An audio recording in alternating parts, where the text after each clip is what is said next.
Latitude 91 sur 95.4 FM everyone.com.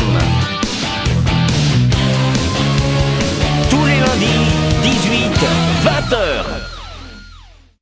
Avant de commencer à parler de la danse, de cette danse traditionnelle péruvienne, on va faire un petit tour déjà, un petit quiz. J'avais préparé un petit quiz sur le Pérou. Hein.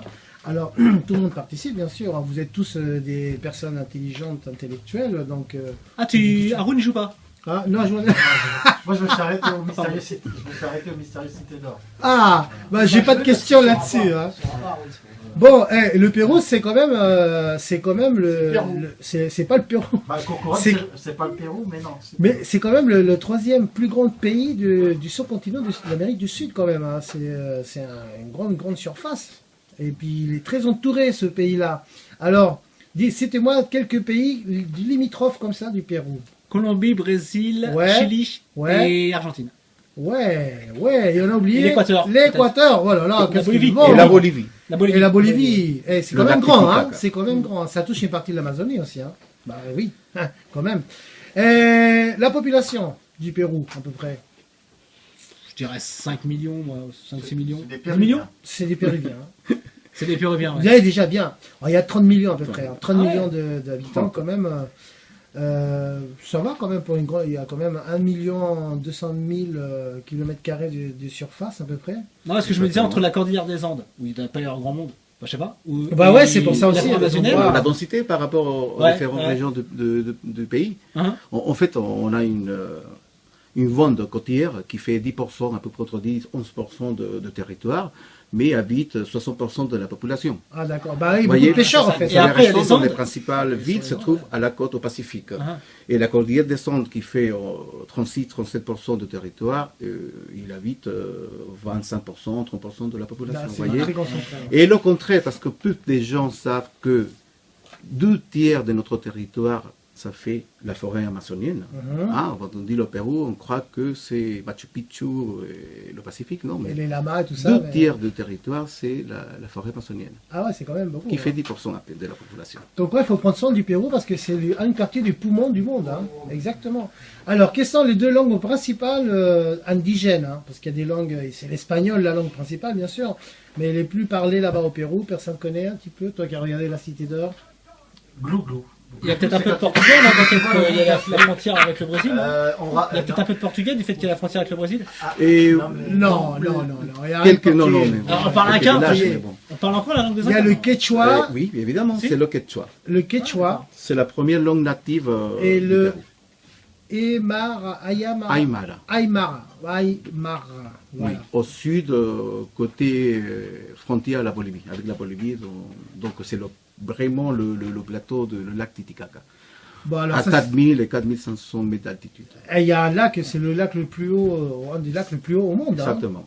Hein. Et puis il est très profond ce lac. Hein. Il est très profond ce lac. Navigable et très grand. Et ouais, il y a une mais marine. Il est très froid à 4000 mètres d'altitude. Et il y a une marine. Hein. Oui, je peux dire, j'ai été. Oui, effectivement. Légèrement. Alors, quel est le ça c'est pour toi. Quel est le site Inca le plus célèbre du Pérou? Machu Picchu. Ouais, Machu Picchu. Mais ton gars Haroun, il sait pas déjà, il sait pas ce que c'est le Pérou déjà. Alors, j'ai appris aussi qu'au Pérou. Il croit que c'est une communauté. C'est un gâteau, moi. Un gâteau. J'ai appris aussi qu'au Pérou, il y a un soda.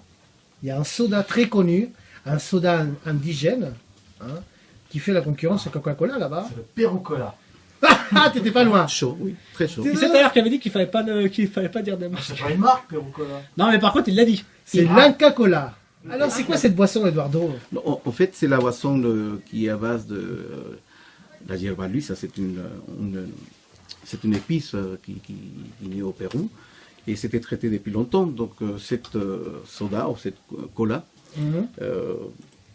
c'est la première boisson au Pérou. Elle ressemble au coca qu'on connaît? Non, c'est la couleur verte claire. D'accord. Verte claire. Et c'est la seule cola qui, Coca-Cola justement, n'a pas pu mettre dehors le marché. Ah. Donc que, depuis quelques années, il était obligé, entre guillemets, évidemment, de l'acheter. Ah. On parlait de la Marinera Norteña, Une marque, c'est une danse. Norteña. C'est une marque maintenant, non? Non. Alors, c'est une danse. C'est une danse qui a été réabaptisée en 1879 du nom marinera parce que ça vient de la côte, des côtes, c'est ça? En effet, par l'écrivain Aberaldo Gamarra, c'est ça? Rondo. C'était un homme politicien, écrivain, très connu là-bas, non? Bah oui. Oui, en effet. Donc, la marinera est née pour donner une sorte de, on va dire, en fait, c'était un hommage, une sorte d'hommage aux marins péruviens, qui est devenu très très très très populaire maintenant. Hein. Et pourquoi Norteña? Parce que ça vient du nord, c'est là que ça... Oui, au nord de Pérou. Parce qu'Aberaldo, il était plus implanté dans le nord, il a participé à la guerre du Pacifique. Exactement, c'était à 500 km au nord de Lima et c'était né à Trujillo, Abelardo Gamarra en fait. Et c'est lui qui a rendu hommage aux marins péruviens en appelant marinera à une danse qui c'est la fusion des danses espagnoles venues au Pérou. Mais qu'est-ce que c'est comme type de danse en fait? C'est une danse où déjà il se danse en couple et le garçon il fait la cour à la femme avec des gestes, avec un mouchoir à la main, tous les deux évidemment, mais à chaque fois qu'ils se croisent, et le garçon il fait la cour à la femme. Et c'est une danse très sensuelle, on va dire. Pas si collée comme le tango. Plutôt avec une bague, avec un mouchoir, moi. Bon. C'est un peu comme la salsa. Il danse avec un mouchoir, si. Il danse avec un mouchoir. Mais la plupart des danses sont faites pour séduire de toute façon. Oui, voilà, c'est ça. Comme la lambada. C'est un petit peu comme la valse en fait, mais enfin, c'est l'équivalent de la valse en Europe. Oui, voilà, c'est plutôt ça. Alors, c'est un petit peu plus rythmique. Oui, dans des gestes plus, on va dire, plus rapides. Alors, il parle ça de la danse libre, c'est ça? C'est une danse libre. Les gestes, chacun peut faire les mouvements. C'est très spontané, effectivement. Très spontané, voilà, c'est ça. Oui. Et on peut danser, si on connaît la base de la marinera, on peut le danser très spontané en regardant et on apprend assez vite. Mais par contre, quand il s'agit de concours, c'est autre chose. Alors, la danseuse très coquette, hein, elle exprime avec astuce et intelligence l'affection à son partenaire. Ou à la personne qui cherche à séduire. Elle l'allume, quoi. Il la drague, il l'allume. En fait, la première partie de cette danse, effectivement, c'est le garçon qui fait la cour et c'est la fille qui rejette, on refuse cette... oui. Tu veux danser non mais alors justement tu parlais d'allumer le garçon tout ça, mais est-ce que les jeunes la dansent aussi, ou alors c'est comme nous avec la valse, c'est plutôt une musique de salon très ancien où ça sent la poussière? Non, je crois que la danse la marinera norteña, c'est surtout à partir de Lima, tout au nord, on peut la danser dans tous les fêtes et surtout à la fin. Mais c'est une tradition. Mais est-ce que les jeunes la dansent? C'était un peu ça la question. Oui, effectivement, ça est devenu vraiment de tout âge. Je me souviens, quand j'ai fait l'école primaire, j'ai appris la danse marinera à l'école. À l'école? Oui. Ah ouais, parce qu'ici en France, on ne prend pas la valse. Hein. Non, mais c'est vrai qu'ici en France, les musiques traditionnelles, elles sont un peu paumées. On n'a pas amené un petit passage, on n'a pas amené ici. Une musique? Ouais. Non, mais on peut... Non, mais on passe Billie Jean. Alors, Eduardo Castillo est l'ancien président fondateur de l'association franco-péruvienne qui a été créée en 2001. Aujourd'hui, actuellement, la présidente, c'est Frida Villanueva. C'est elle qui a été élue pour cette année. Frida, c'est une péruvienne? Frida, c'est une péruvienne. Oui. Et... Ça fait un peu allemand. C'est les Allemands qui prennent des prénoms. Les Allemands, ils prennent beaucoup de prénoms en espagnol aussi. Ouais, il y a beaucoup de prénoms. T'as quelque chose contre les noms qui sonnent allemands? Pas du tout. Mais... Parce que Newman, attention. Mon s'appelle Newman. On est Newman. Alors, Eduardo est là surtout parce que le dimanche 29 septembre, c'est-à-dire ce dimanche-là qui arrive là, il y a un concours. Il y a un concours international.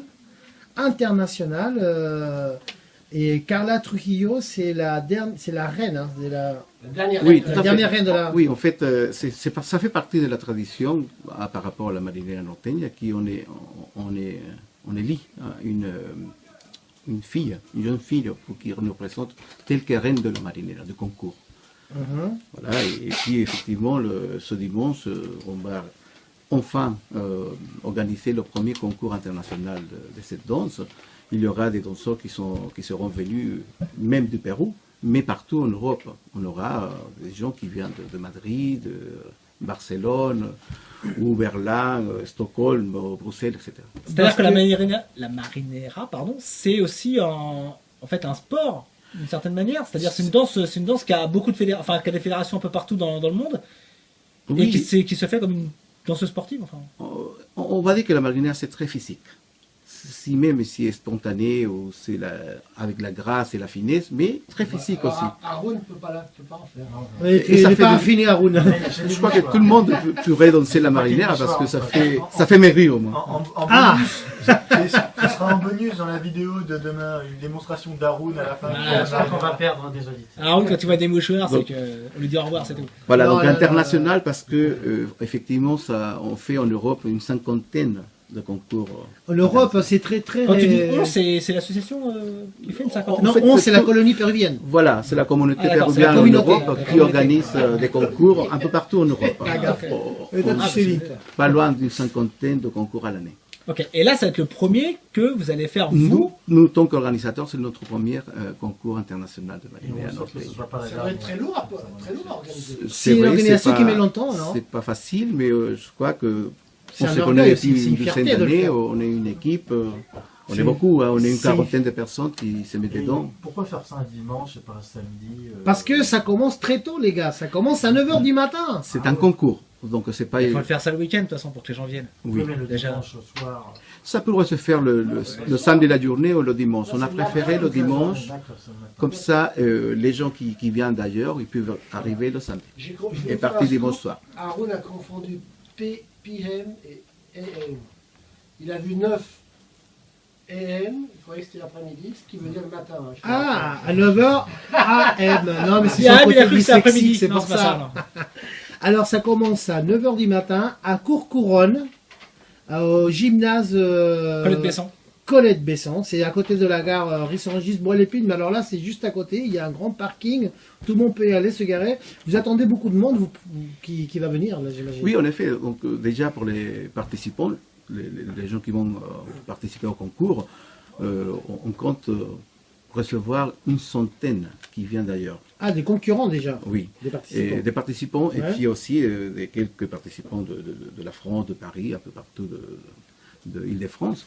Et tant que le public, vraiment, j'estime qu'on aura 400 personnes sur place.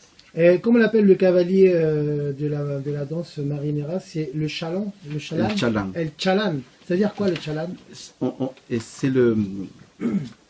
En fait, c'est le garçon qui monte au cheval. Ah, le cavalier. Le cavalier du cheval. Ah d'accord. Mais d'ailleurs, je crois qu'il y a enfin, je me suis un peu documenté, et je crois qu'il y a aussi un dress code, enfin, c'est-à-dire une tenue qui est la tenue traditionnelle et qu'il faut mettre, et qui est très codée en fait. Oui, pour le garçon, c'est un costume traditionnel avec un poncho. Un poncho. Et un chapeau de paille. Un chapeau de paille assez grand. Non, pas de cheval. Et un mouchoir et puis des bandes. Non. Non. En fait, Non, par contre, au Pérou. C'est la danseuse, quoi. Voilà, et la danseuse s'habille avec c'est très fin, ça, des costumes traditionnels natifs, mais aussi à l'estyle ou des années de la colonie. Vous voyez En tout cas, c'est très... Ça a l'air festif, ça donne envie. C'est très festif. Précision par rapport au cheval. Donc, effectivement, au Pérou, le cheval, il danse avec une fille. Et on arrive à le faire danser au cheval à la danse de marinera. Il est dressé pour, c'est ça? Il est dressé pour. Ah non, il est sauvage, on le lâche. Bonne chance. Voilà, tu le laisses dans une boîte, il veut pécho, hop, et il va draguer. Vous êtes très assoiffés. Non, mais alors par contre, je pense qu'il n'y a pas... Parce que là, votre association ne fait pas que de la marinera, il y a aussi plein d'autres choses. Ah, vous faites beaucoup d'activités culturelles parce que vous avez des objectifs aussi. Tout ce qui est là, pour les danses, on fait des autres danses aussi. C'est-à-dire que si je veux apprendre à danser la marinera ou d'autres danses, je peux venir vous voir et... Exactement. Non, ça tirait bien. Ok, et tout à fait, mais attends, tu rigoles quoi? Patrick? Il m'appelle Michael Jackson. Au Pérou, est-ce qu'il y a des peuples indigènes, enfin des peuples autochtones, des peuples originels, quoi? Oui, on peut Ah, trouver. des descendants des Incas, tu veux dire? Avant les Espagnols. Avant, veut dire, les, c'est- avant les est-ce qu'il y a des- 5 même. Ouais. Parce Et c'est que quoi comme- ça, c'est autre chose. C'est ce qu'on appelle les cultures précolombiennes. Ouais. Avant l'arrivée des colons, Et qu'est-ce que, il y en a encore des gens. on peut trouver, oui, des natifs. Et ils On s'appellent peut comment? trouver moches. D'ailleurs, la danse, une style de la danse de marinera, c'est le peuple de moche. Et le moche, c'est une culture très ancienne. Entre 500 et 1000 ans avant les 5 ans. Voilà. Ah, quand même. Intéressant, c'est intéressant. Ah ouais. Mais quand on parle du nord du Pérou, quand on dit l'or du Pérou, c'est pas les Incas, c'est le nord qui a porté l'or. Parce que c'est aujourd'hui dans les mines d'or qui se trouvent au nord du pays. D'accord. Il y a Non, mais beaucoup j'ai d'or, cherché là. sur Internet, d'ailleurs, Les cultures ouais, moche, chimou, et sur Internet, vous pouvez les trouver. Et d'ailleurs, l'expression dont tu parlais tout à l'heure, là, c'est pas le Pérou, en fait, ça vient exactement de là, quoi. C'était à l'époque où le Pérou ramenait beaucoup, enfin, permettait aux Européens d'avoir Les beaucoup colons, d'or. On les disait, colons, voilà. les colons, Bien sûr, voilà. On disait, Oui, la on disait à Colombie. l'époque, voilà, c'est le Pérou, dans le sens où ça ramenait beaucoup d'or. Pérou, ça veut dire nouvelle terre de conquête, non? C'est quelque chose comme ça, j'avais vu. Parce qu'avant, il a... Parce que, Eduardo, ce que je disais tout à l'heure avant que vous arriviez, je suis allé à Rome l'année dernière, il y avait une église, le plafond était rempli d'or du Pérou. C'est possible, Ouais, ah ouais, c'est très ouais, possible. bah, c'est- Et en Espagne, il y a beaucoup. Bah, les Espagnols se sont beaucoup intéressés au Ils ont, Pérou. dû leur hein. piquer, ils ont dû leur piquer leur or aux gens du Pérou. Mais il y avait des autres qui sont piqués aussi aux Espagnols. C'était une époque où les Européens, ils piquaient un peu tout à tout le monde. Ouais, ouais, c'est ça. J'ai même appris qu'en Ah, aujourd'hui, 1700 c'est pareil, mais c'est légal maintenant. J'ai même Voilà. appris qu'en 1700, Maintenant, il y ils le avait font des- avec l'accord de la communauté internationale. Voilà, c'est ça. J'ai même appris qu'en 1700, il y avait déjà des Français à l'époque qui traînaient là-bas dans les parages au Pérou pour aller guetter tout ça. Avant, En il y effet. avait il y avait les guerres de tout ce qu'on veut, religion, les guerres d'occupation, tout ça. Maintenant, il y a la guerre économique, on est toujours en guerre. Quoi. C'est Ouais, très- ouais, toujours Oui, en guerre. donc juste de précision que le Pérou de cette époque-là, c'était pas le Pérou d'aujourd'hui, c'était plus grand, ça fait partie. Avant, c'était la Bolivie, le Pérou Ah oui. d'aujourd'hui, Ah oui. l'Équateur, une Ah, partie ça de la englobe Colombie, ça. c'était Ah. très grande comme territoire. Ça, c'est l'autre que, effectivement, c'était l'époque de Charles Quint. Et Charles Quint, c'était le monarque de l'Europe, en fait. Hein. Bah, oui. La Belgique d'aujourd'hui, c'était partie de son domaine. Donc, il y avait des Français, il y avait des Belges, des Flamands. Bon, toute une histoire. Et alors pour revenir un petit peu en Essonne, qu'est-ce que vous faites d'autre alors qu'est-ce que vous faites comme action concrète dans l'association? Parce que on va pas pouvoir partir au Pérou tout de suite, mais à Courcouronne, on peut y aller. Exactement. Donc, nous, on fait quelques activités très ponctuelles à l'année. Il y a des festivals gastronomiques, en fait. Ah, bah Mario, il va y aller. Voilà, on fait, même à chaque événement, on essaye de montrer notre patrimoine gastronomique, Ouais. assez important en Amérique latine. On dit que dans l'Amérique du Sud, en tout cas, c'est la première cuisine de l'Amérique du Sud. Très typique la cuisine péruvienne, parce que les autres pays, comme l'Argentine, le Chili, le Brésil, ils ont piqué des plats, ils ont ramené des plats occidentaux, tout ça, mais le Pérou, ça reste très typique. Et ça, c'est une des particularités de la cuisine péruvienne, en fait. C'est un rapport par l'ancienneté des cultures natives, d'une part, d'autre part aussi. Ça, c'est un truc des que plats très anciens. Il y a hein. une biodiversité assez importante quand même. Mais les Incas, ça allait jusqu'au Pérou. Oui. Les Incas, pardon. Ça allait jusqu'au Pérou. Les Incas, en fait, c'est une culture qui naît à Cusco, au sud du pays. C'est le sud. Mais qui... Du Pérou. Les Incas, en fait, sont... Du Pérou. Enfin, ouais, Le versant Inca, Ouais. c'est Cusco, au Pérou. Ah, mais il y avait La un capitale Espagnol, de Samuel l'Empire Inca, c'était la ville de Cusco, au Pérou. Mais à partir d'un moment, ils sont... C'est bien pour le commerce équitable aussi, le Pérou. Oui, on peut faire ça. Il y a beaucoup de... Et moi, il y a un truc qui m'a interpellé dans le règlement du concours qui va se produire le 29 septembre à Courcouronne. C'est l'article 16. Alors, les champions de cette édition ne pourront pas participer à celle de l'année prochaine. Pour laisser la place aux personnes. Ils ne pourront pas Je sais pas participer dans la même catégorie. Parce C'est qu'il ça. faut savoir qu'il y a plusieurs catégories. Donc, les enfants les plus petits, de 7 à 9 ans, c'est une catégorie, de 9 à 12, de 12 à 14, etc. Donc, ils pourront participer, mais dans une autre catégorie. Il faut laisser passer le temps et laisser Ça, c'est bien, ça, comme, l'opportunité à des autres qui viennent après. Il devrait Après. faire ça en politique aussi. L'alternance. Val, s'il s'est fait renfouler avec le no-cumul de mandat, déjà, le pauvre. Bon, alors, dans les catégories, il y a quand même la catégorie infantile, hein, c'est pour les enfants qui sont nés en 2004, 5 et 6. Après, il y a L'autre niveau infantile, c'est plus petit, hein, 2000, enfin plus ancien, pardon, 2000, 2001, 2002, 2003. Il y a les juniors aussi. Les juniors, là, on va de 99 jusqu'à 96. Oui. Et il y a les juvéniles. Après, il y a les adultes. Bon, ça, c'est 91, 79. Il y a les seniors, 78. Catégorie... il y a d'autres catégories que j'ai vues, là, des champions majeurs, des simples... Les adultes, les seniors et master. Mais nous, master, voilà. Voilà. Donc nous, on peut participer en tant que master. Alors, il y C'est a... le plus ancien. Pour remplacer vieux, c'est bien. Bah oui, c'est mieux. Ça fait moins vieux, master. Moins vieux. Alors, il y a des catégories. J'ai vu une catégorie, là, que à peu près, la chorégraphie, des chorégraphies, il faut présenter une chorégraphie de 20 minutes. Oui, là c'est une innovation sur le concours.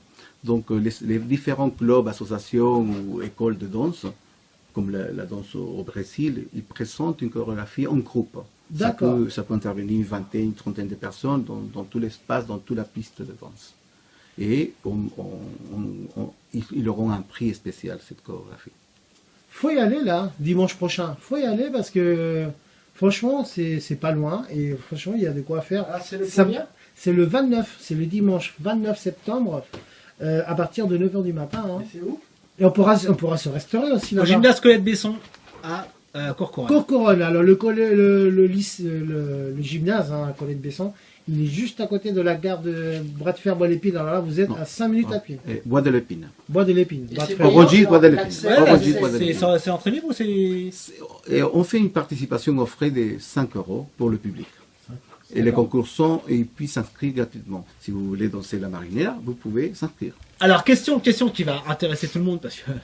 Est-ce qu'il y a aussi une buvette et des spécialités On pourra gastronomiques se restaurer, péruviennes? Oui, en effet, on a fait un partenariat avec le restaurant Picaflor, des spécialités péruviennes. Donc, on aura la tenue de restauration pour cet restaurant à prix très populaire, très Ah, accessible. Ah, ça, c'est donc très très bien. déjà, pour Voilà.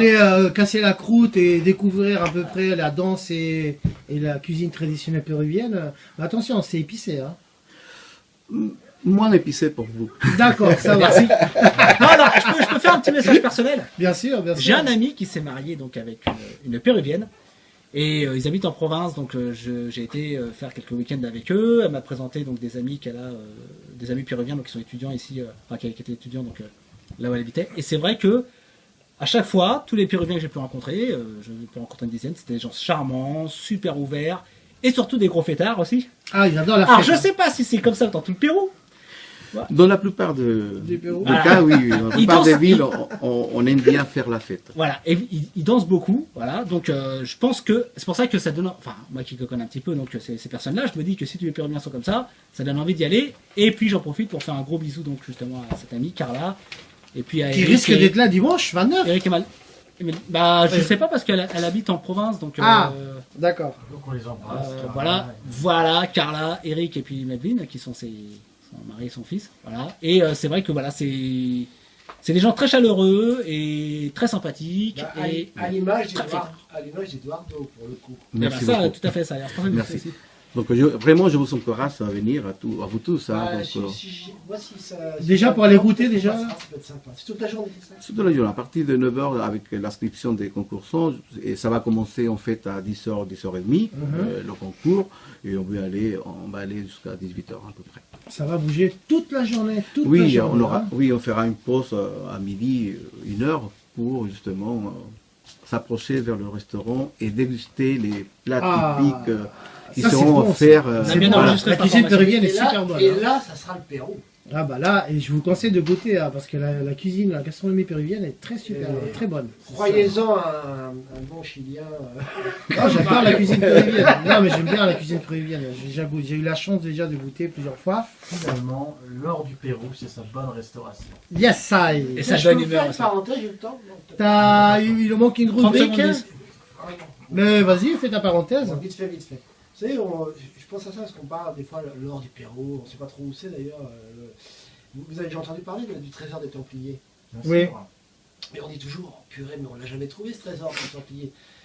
On espère bien le trouver un jour, mais en fait, on ne peut pas le trouver, je vais vous dire pourquoi. Parce que le trésor des Templiers, c'est pas de l'argent, c'est pas des pièces, c'est pas des billets, c'est pas de l'or, c'est pas des diamants. C'est le secret qui permet de gagner de l'argent, d'être fort. Donc c'est spirituel, en fait. C'est pas du tout matériel, le trésor des Templiers. On ne trouvera jamais, parce que c'est un... Moi, c'est un petit peu comme si tu donnais un cours d'économie, c'est ça? Comment gagner de la... Comment gagner du fric? Je sais pas. Non, mais ce fameux trésor, c'est qu'est-ce qui permet de transformer les gens. Voilà. Mais quand tu dis devenir riche, c'est devenir riche par soi-même, pas voilà, d'un point de vue matériel. C'est ça. Moi je l'ai trouvé, le trésor des Templiers, il est à ma gauche. Bon, Eduardo Castillo, donc on va le retrouver dimanche à 29 septembre, donc c'est dimanche prochain, à Courcouronnes, dans le gymnase Colette-Besson, qui est à côté de la gare de Rissorangis Bois-l'Épine, je corrige. Et à partir de 9h, vous pouvez y aller, et vous allez vous régaler toute la journée. Et aussi, vous allez retrouver dès demain toutes ces informations sur soninfo.fr, hein, et soninfo.fr et soninfo, et vous allez voir l'article de presse de Latitude 91 avec justement la présentation de l'événement du dimanche 29 septembre. Latitude 91, tous les lundis, 18, 20h.